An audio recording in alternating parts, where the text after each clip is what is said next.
Thank you thank you thank you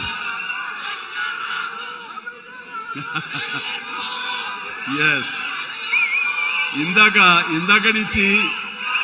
నుంచి చాలా చెప్తూ నా అచీవ్మెంట్స్ గురించి చెప్పాను. Pawan Kalyan is my achievement, Ram Charan is my achievement, నా ఫ్యామిలీలో ఉన్న అందరు బిడ్డలు అందరూ కూడా నా అచీవ్మెంట్. వీళ్ళందరూ చూస్తుంటే ఇది కదా నేను సాధించానని. మొన్న పవన్ కళ్యాణ్ ఇంటికి వచ్చినప్పుడు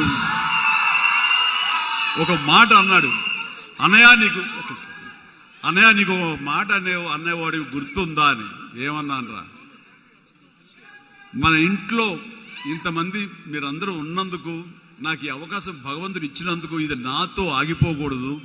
ఒక రాజ్ కపూర్ ఫ్యామిలీలో ఎంతమంది ఎలా ఉన్నారో ఆ రకంగా మరొక రాజ్ కపూర్ ఫ్యామిలీ మన మెగా ఫ్యామిలీ అవ్వాలి అని నువ్వు చెప్పావు.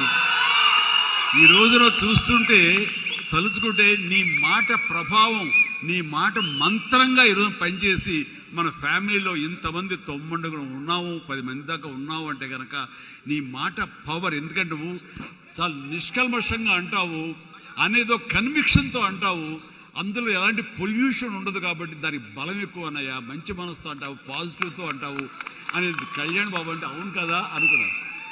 తెలియకుండా అదే ఒక పత్రిక కపూర్ ఫ్యామిలీ ఆఫ్ సౌత్ అంటూ మా గురించి ప్రస్తావించినప్పుడు, భగవంతుడా, ఇది మా గొప్పతనం కాదు, నువ్వు ఈ ప్రజలు, నా అభిమానులు, ఈ ప్రేక్షకులు మమ్మల్ని ఆదరించారు కాబట్టి మేము ఈ స్థాయిలో ఉన్నాము అనుకున్నది ఆ రకంగా సాధించగలిగాము అనిపిస్తుంది.